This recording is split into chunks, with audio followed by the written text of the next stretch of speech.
peta vaja Nadibukishe Ifyepo fyaba fyashi Tababa modi pachalo Engama kubomesha Banjebere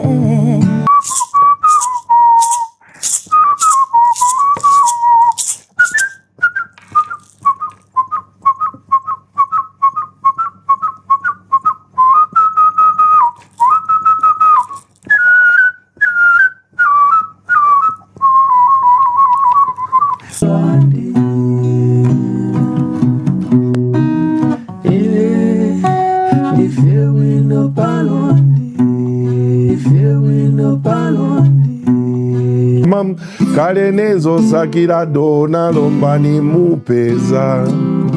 Kale nezo sakira dona lombani mupeza. Na pale mama kale nezo sakira dona lombani mupeza. Mamba pa mamba mama pa mamba pa mamba pa mamba.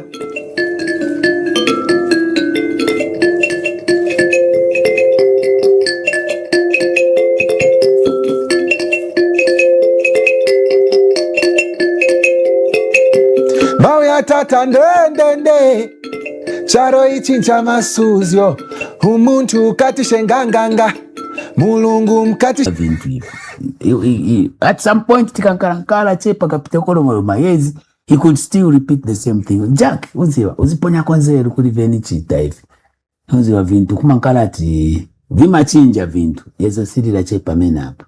So and for real vinabwira vachinja vintu. So I remembered his words. Yana Bulanuza uziponya konzero. So but I missed him.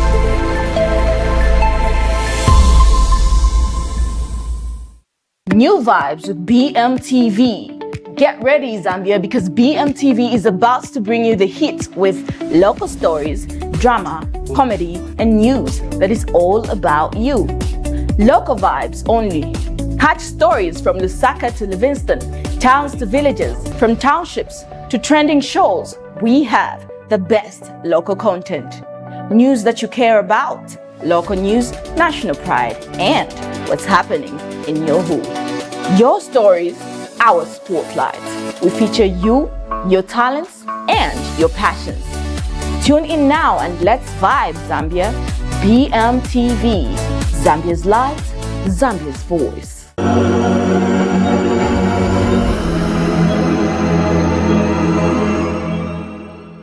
Who cares? He doesn't care about you. Can't you see that he doesn't love you? The fool is just killing time with you.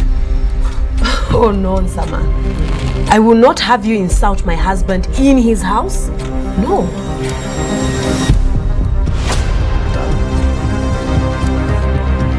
This guy is not good enough for you. I mean, why should you care when he's out there jumping up and down with every woman he sees? Am I allowed to ask questions with you? Hold on. Why are you so eager about whistling in the dark that our father was murdered? Yes, because he was. He was.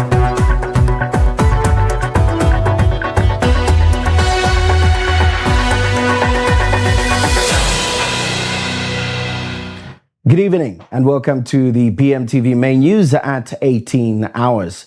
Thank you for joining us wherever you're watching from. Topstar, channel 114. Facebook as Bmtv Zambia, channel 114. YouTube as Bmtv Zambia, channel 114. YouTube as Bmtv Zambia, and you can stream on www.bmtvzambia.com. Tonight, we bring you the stories shaping Zambia, Africa, and the world, from politics and the economy to business, sports, and international affairs. Thank you for making Bmtv your trusted source of news. Here are tonight's headlines.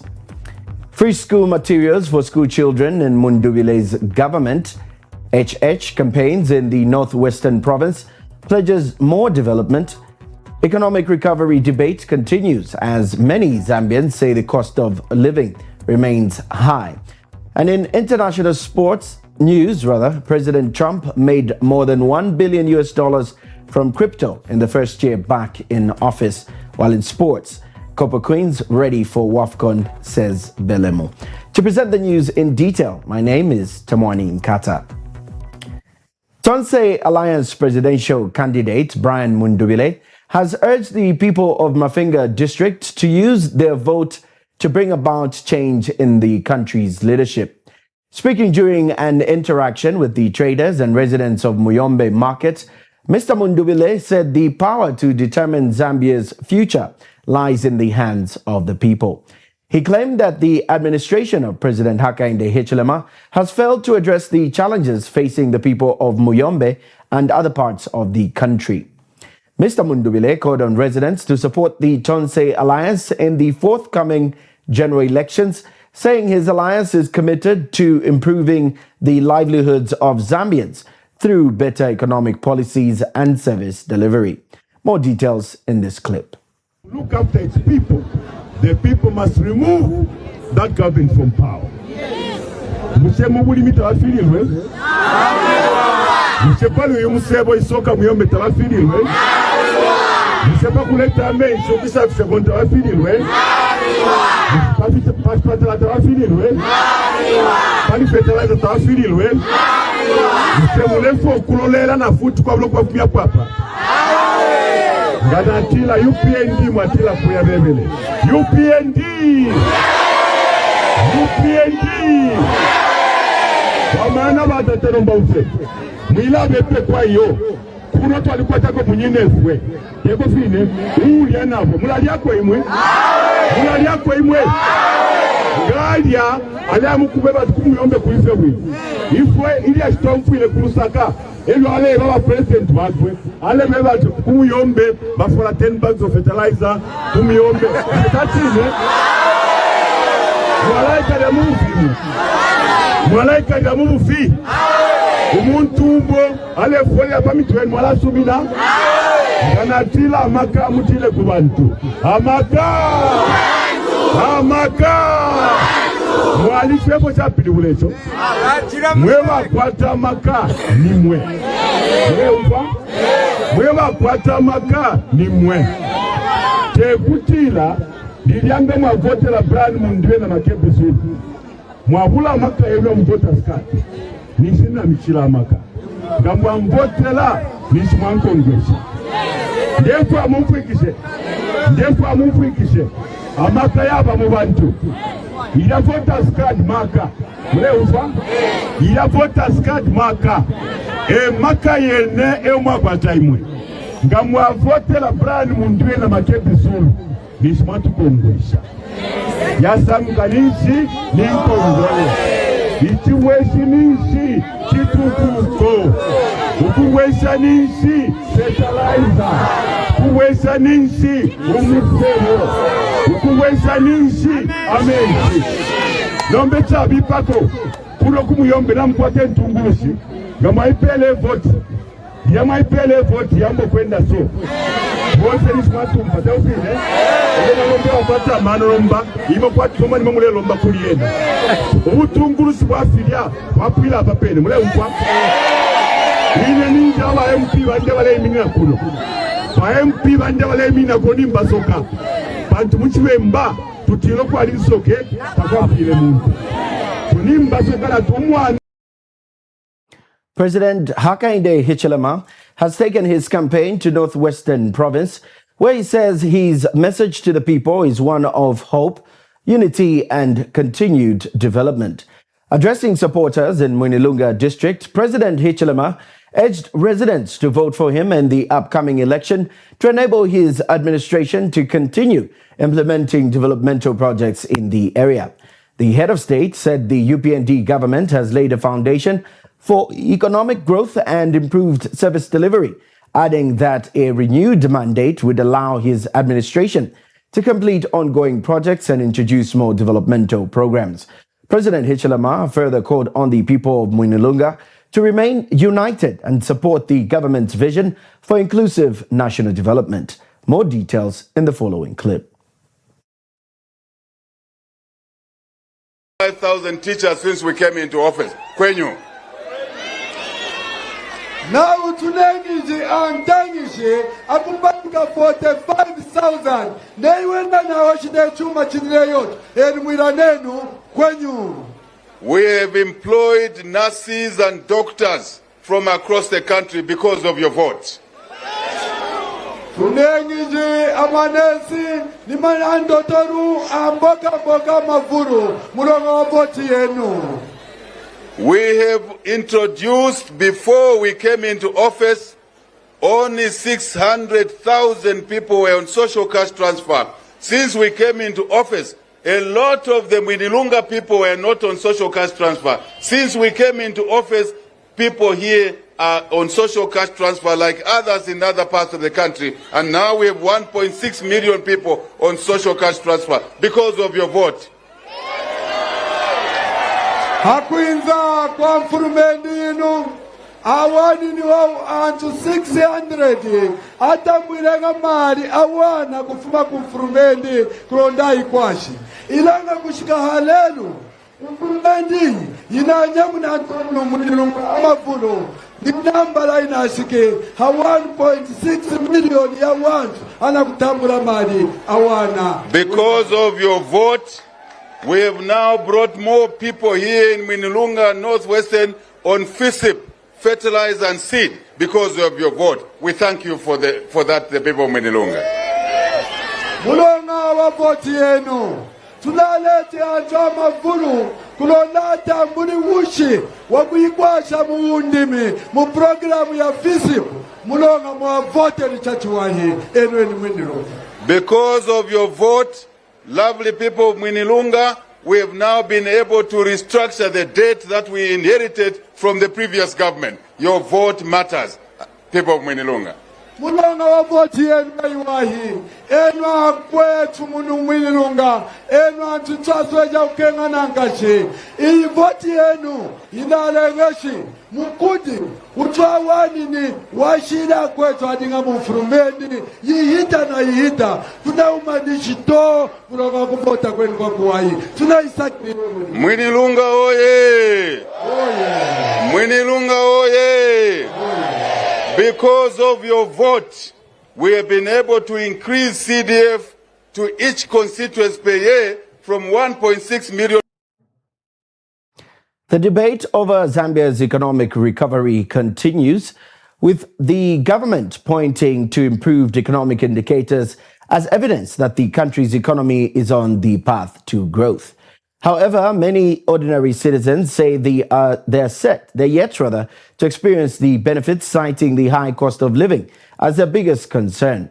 Our reporter, Sontra Morris Sinkala, has more in this report. Despite repeated assurance from government officials and some economists that Zambia's economy is recovering, many ordinary citizens say they are yet to feel the benefits, describing the cost of living as still too high. However, some residents of Lusaka say those improvements mean little to them as long as the prices of essential goods and services remain beyond their reach. Tumambira wakamba change hapa bantu wakamba economy lichebwino lichabebwino.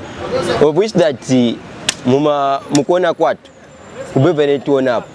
Bantu ndio wakamba that economy lichabebwino. Yet wa president wakamba tichika wapasa another term. Bajase wenzira pa economy na high cost of living. Manje inshi ili stabilize pati economy ya country. Waboma mdala wamene watuna mamabozo vene ninga campaign short. Olo wakamba chita deserve mwene mwakambira mdala ninkani yao chabe. Ungangale panyumba usunga family. Mauza wati sabwani ngatu unagwiririra chendrama mdala. Wazadi chani. Kulibe wazamungana na njala kaili. Wazambo pempa manebazi nkani ya terms of vokutia so chamushi chasoa funika wa masukali ensamvera bwino. The UPND administration has highlighted several economic gains, including stabilizing macroeconomic indicators, projected economic growth of about 6%, successful restructuring of more than 92% of the country's external debt, a reduction in annual inflation to 6.5%, and a stronger kwacha. Economy chape bwino ilipe problem because as you can see, even the cost of living, let me just talk about cost of living, where you can see even the dollar, it is now stabilizing, okay, than the way it was in the past. Now this time we are talking about it is now 17 kwacha plus somewhere there. And if you go Makombo Nyamatum, you find that even Miu is now going down. Okay, so that means that there's a promise ahead. Something good is. Meanwhile, the governing United Party for National Development says its policies are beginning to benefit citizens across the country. UPND official Maximue says there are clear signs that Zambians are experiencing positive change under the current administration. Over 500 women receiving grants. Grants is money that is never paid back. It is money that is given free. It is difficult for anyone to claim that this money did not exist because part of the initiative was to administer some grant activities under the CDF. In 2022 and 2023, 10% of CDF was going to women empowerment. The other 10% to youth empowerment. I do recall that by last year, January, we had already 200,000 youths that graduated from vocational training colleges. That number is outside the 400 youths that graduated in heavy-duty machine repairs in Solwezi in 2020. At the same time, government says continued investment, particularly in the mining sector, is expected to create jobs, increase tax and mineral royalty revenue, strengthening local supply chains and promote value addition. Authorities say that these developments are expected to gradually improve the standards of living for all Zambian citizens. The government has released 450 million kwacha to settle outstanding pension and gratuity obligations at the University of Zambia and the Copperbelt University as part of the ongoing reforms aimed at restoring financial stability in public universities. Speaking during a media briefing, Permanent Secretary for Administration in the Ministry of Education, Noriana Muneku, said the funding forms part of a broader higher education reform program focused on strengthening governance, improving financial sustainability, and enhancing the quality of teaching, research, and innovation. She said the 88 million kwacha has been allocated to clear all outstanding pension and gratuity obligations for retirees at CBU, while 225 million kwacha will settle pension obligations for UNZA retirees covering the period of 2021 to 2023. A further 137 million kwacha has been allocated to clear gratuity obligations at UNZA for the period 2016 to 2020. More details in this clip. The government of the Republic of Zambia, through the Ministry of Education, ourselves, remain firmly committed to supporting the long-term sustainability of our public universities while promoting sound governance, financial discipline, and academic excellence. Ladies and gentlemen, it is widely acknowledged that our public universities have over many years accumulated significant financial obligations.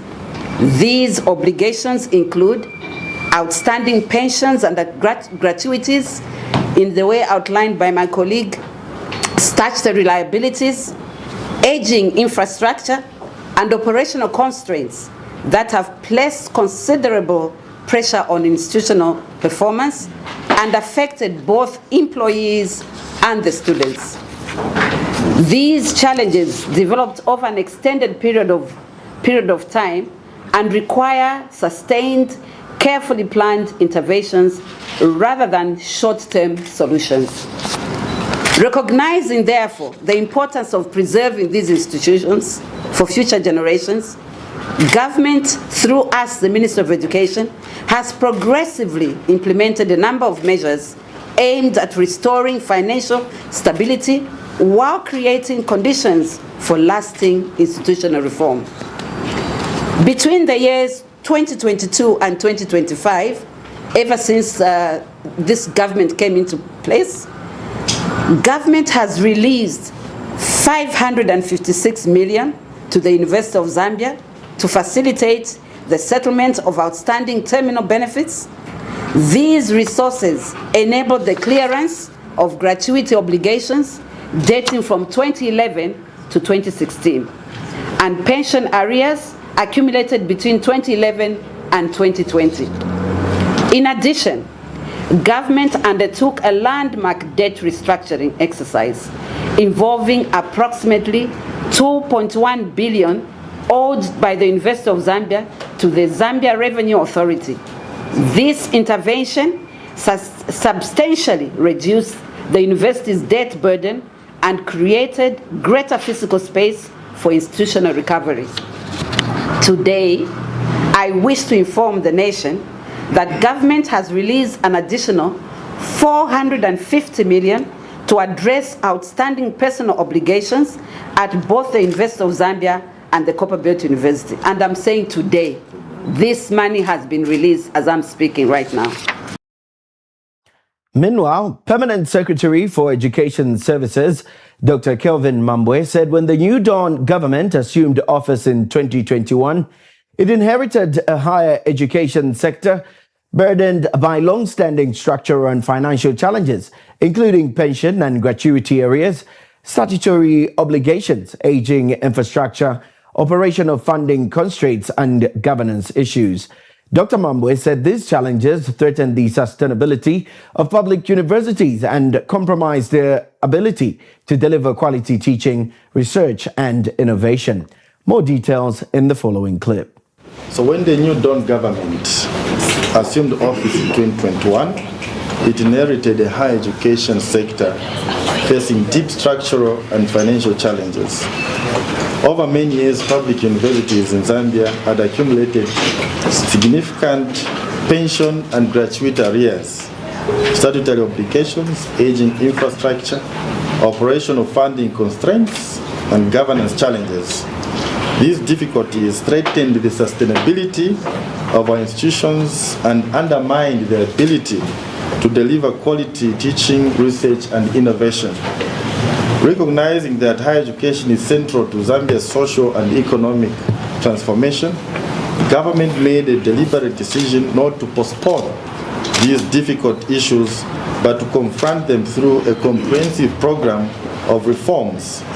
The objective has been to restore financial stability, strengthen institutional governance, improve infrastructure, expand access to higher education, and create institutions that are better equipped to support national development. These reforms are consistent with the vision of our President, Mr. Hakainde Hichilema, who has consistently emphasized that education is not merely a social service, but a strategic investment in Zambia's human capital and economic growth. In another story, National Reconciliation Party for Unity and Prosperity leader and Tonse Alliance presidential candidate Brian Mundubile has distanced the alliance from remarks attributed to Tonse Alliance chairperson for finance, Mutotwe Kafwaya, suggesting that Western Province does not need an international airport. Mundubile said the comments reflected Kafwaya's personal views and not the position of the alliance. Tonse Alliance presidential candidate Brian Mundubile says the alliance remains committed to promoting equitable development across all parts of Zambia, including the Barotse land. In a statement issued today, Mr. Mundubile thanked the Barotse royal establishment for giving the National Reconciliation Party for Unity and Prosperity an opportunity to clarify its position on the matter. He stated that Mutotwe Kafwaya has since apologized for the remarks and withdrawn the statement, adding that no member of the alliance will campaign on a platform that denies development to any region of the country. Mr. Mundubile further pledged to work closely with the Barotse royal establishment to identify developmental priorities for the region, including improvements to road infrastructure, investment in agriculture and livestock, better education, and upgrades to airport infrastructure. He also said the Tonse Alliance government would pursue inclusive development policies aimed at restoring public trust and ensuring all regions benefit from national development. Economist Lubinda Habazoka says Zambia's growing foreign exchange reserves are a positive indicator of economic stability, but should ultimately result in tangible benefits for citizens. Speaking when he featured on 5FM's Burning Issues radio program, Habazoka says strong foreign reserves help the country meet its international obligations, stabilize the exchange rate, support the value of the kwacha, and increase investor confidence. He says improved reserves also create an environment that attracts investment, promotes business growth, and supports job creation. However, the economist stresses that the true measure of economic progress is whether ordinary Zambians experience a lower cost of living, more employment opportunities, and improved household incomes. More details in this clip. Because so when someone says, I will get the foreign exchange reserves and use them, what does that mean? Is it easily accessible as it is said? So this is the only way the Zambian government can get money from the reserves. Let's assume the Zambian government owes a contractor or owes debt to people in the USA. So it's going to collect taxes and non-tax revenues within Zambia. If it doesn't have that money to borrow treasury bills, for example, that money is in kwacha. They need to go to Bank of Zambia. Bank of Zambia, you are my bank. I have so much kwacha. Can you give me dollars? Imo Bank of Zambia, ndimo banki banga. Nili na makwacha ya so, o ninkwata makwacha ya so, mpeli kwa dollars. Then the central bank will get money from the reserves. They will collect those kwachas and give the Zambian government those dollars, and those dollars are going to go towards debt service. Now, because if the Bank of Zambia is the bank to the state, they will do it in-house. Where are those kwachas going to go? They are going to just be kept somewhere or in a black hole. We call it black hole, and that's the money that the Bank of Zambia will use maybe the following week to go and buy dollars from that money. They are being, so the central bank is being the banker to the state. Mind you, the central bank is also banker to the banks. It's also banker to the banks. Right. So the first instance I've explained how the Zambian government can reserves can have access to those reserves is by bringing their own kwachas and exchanging it for those reserves. Two, when the Zambian government is broke, they can go to the Bank of Zambia to borrow money. But the law puts a limit or a cap on the amount of money you can borrow from a central bank. And it should be not more than 10% of the previous revenue of the previous what I can't remember that provision, but it's given in terms of the revenue of government the previous. There's a limitation. Right. The reason why there's a limit on the amount of money the Zambian government can borrow from the central bank is to avoid the printing of money and the depletion of the foreign reserves. So the government appoints officers of at the central bank. For the central bank to pursue an independent monetary policy, the law has made it difficult for Zambian government to abuse the Bank of Zambia. Meaning the law, it is against the law to go and tell Bank of Zambia, print money. They can't. So, let's assume the Bank of Zambia prints money.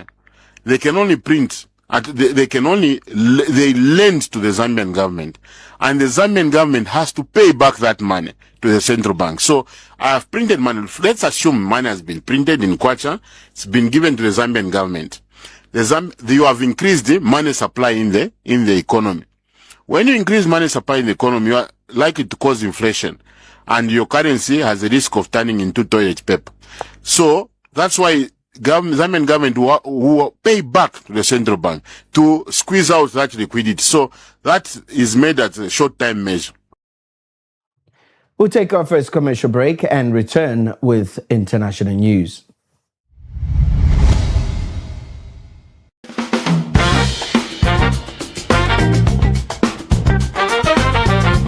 Good evening. It's Wednesday. And it's time for Simply Frank on Bmtv, channel 114. The time is 21 hours. The program is Simply Frank. My guest tonight Bishop Harrison Tekala, founder, Tabernacle, David Assemblies. We talk about the word. We talk about, governance issues. This is one to watch. I'm Frank, unsimply Frank, just another simple son of a reverend. I'll see you at 21 hours.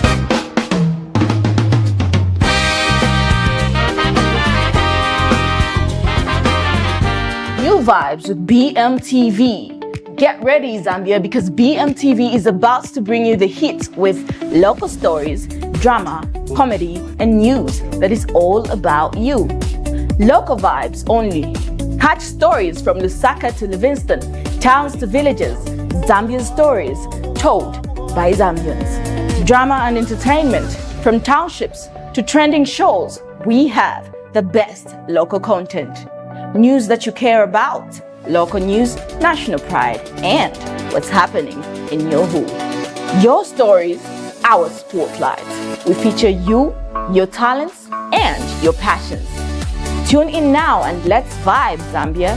BMTV, Zambia's light, Zambia's voice.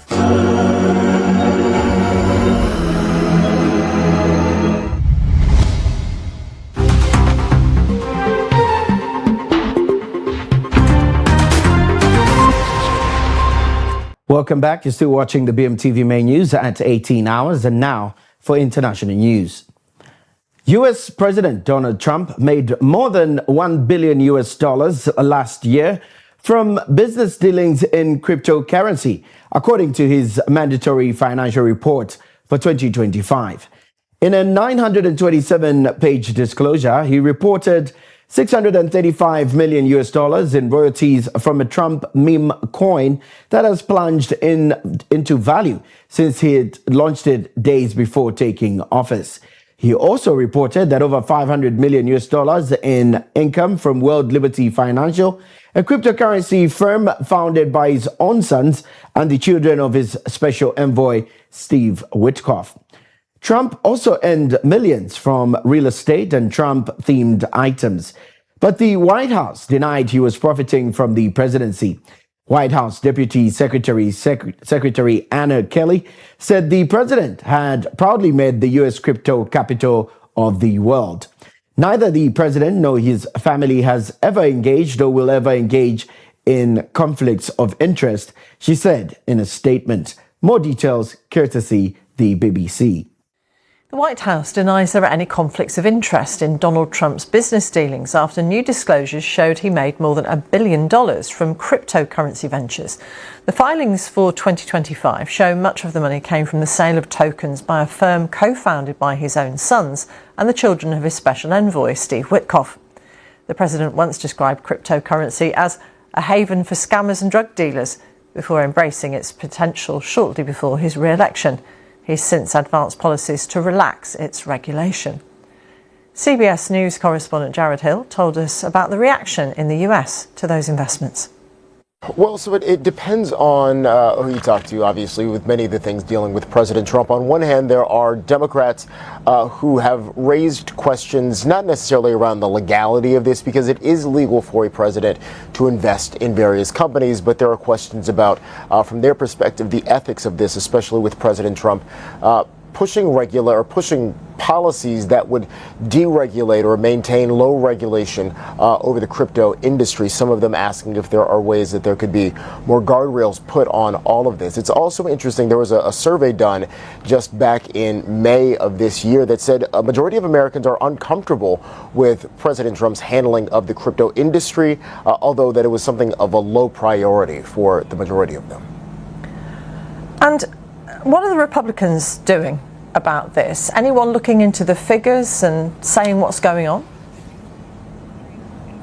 Well, when it comes to the money itself, I think from what we've seen, at least at this point, there is less of a question about whether this is something that, whether, they're cooking the books or if there's something nefarious happening from the financial aspect of it. But there have been some lawmakers on both sides of the political spectrum that have looked to try and rein in the ability of people who are elected officials from making money from things like the stock market and potentially finding some different ways to regulate the crypto industry. But this has really been something that Republicans have gotten behind, this sort of free market system within the world of crypto, because it is seen by some as a bit of a boost for some of the folks who might vote for them. Whether this new disclosure from President Trump and his finances changes the ways that folks on either side of the political spectrum look at regulating crypto and regulating how and if elected officials can make money from the industry, that's yet to be seen. Of course, this eclipses the money that President Trump has made from his other businesses, namely real estate property, which is how he made his name and came to our attention in the first place. Yeah, that was one of the really interesting things looking at this disclosure, is that the vast majority of President Trump's money over the past year was made, again, we're talking about over $1 billion, was made in these crypto ventures, really eclipsing what he brought in from those other business ventures. And again, that's one of the reasons that we are seeing some critics raise questions about President Trump's influence in decreasing regulation when it comes to the crypto industry, because he's making just so much money from it. But again, it's not illegal. And in another international story, the Iranian Foreign Ministry said in a statement that according to the Islamabad Memorandum of Understanding, the mine clearance work in the Strait of Hormuz will be carried out by Iran alone, and Iran would not cooperate with any other country on this matter. French President Emmanuel Macron said earlier on Monday that the France and Oman have agreed to work jointly with partners to clear mines in the Strait of Hormuz to secure maritime routes. Macron made the remarks on social media platform X after holding talks with Omani Sultan Haitham bin Tariq, who is on his first official visit to France. Africa News has more details. I beg your pardon, seem to have a challenge with that, but otherwise, we continue with the news and go straight into sports. Margaret Bellomo says the Copa Queens are ready for the upcoming Women's Africa Cup of Nations, with preparations progressing well.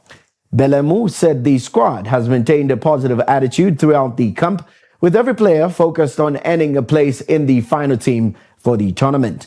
She added that the players are working hard in training and everyone is prepared and determined to give their best as Zambia aims for WAFCON campaign. More details in the following clip. The preparations are going well. Everyone is working so hard. Everyone is pushing during the training sessions, and it's looking good. The competition is great. Like I said, everyone is pushing. Everyone is showing a positive attitude to be found in the best team that will travel for the WAFCON, which is good for the team. As a team, our main objective is to go and qualify for the World Cup, also to win the trophy. So I think the two friendlies will give us an idea on how Egypt plays, because they have the same style of play. So I think it's a very good friendly game that we'll have against them. It will help us gauge ourselves also on how we're playing as a team. So it's a very tough group. We all know how Nigeria plays. Also Malawi is a very good side. Egypt also is a very good team. So we're not underrating any team. Also, we had a very tough game against Nigeria, the last WAFCON. So I think we have a lot of things that we need to work on as a team. Also, this time around, they should expect a very tough game from us. I think everyone wants to go to the World Cup. So we're expecting a very tough tournament this time around. And I'm glad that everyone, like I said, everyone is working, is showing a positive attitude during the training session, meaning everyone is ready for this tournament. We want to go to the World Cup again this time around. win the trophy. To the fans, thank you so much for your support. You've been supporting us. Also to believe in us that we're going back to the World Cup and to win the trophy. We will make the country proud. They should just trust us. Well, as we wrap up on the news tonight, we take a recap of the stories that made headlines. Free school materials for school children in Mundubile's government. HH campaigns in Northwestern Province pledges more development. Economic recovery debate continues as many Zambians say the cost of living is high. While in international news, President Trump made more than $1 billion from crypto in the first year back in office. And in sports, Copa Queens ready for WAFCON, says Belemo. That brings us to the end of the BMTV main news at 18 hours. Thank you for spending your evening with us and choosing BMTV as your source and credible news station, balanced as well as independent. If you missed any of these stories, you can watch them again on our Facebook channel, or you can catch a rerun on YouTube as well on BMTV channel 114 and BMTV Zambia, respectively. On behalf of the entire news crew, our producers and the camera crew, as well as the technical staff and the entire BMTV, I'm Tamani Nkata. Have a peaceful evening, stay informed, and we'll see you again tomorrow for more news. Good night and God bless.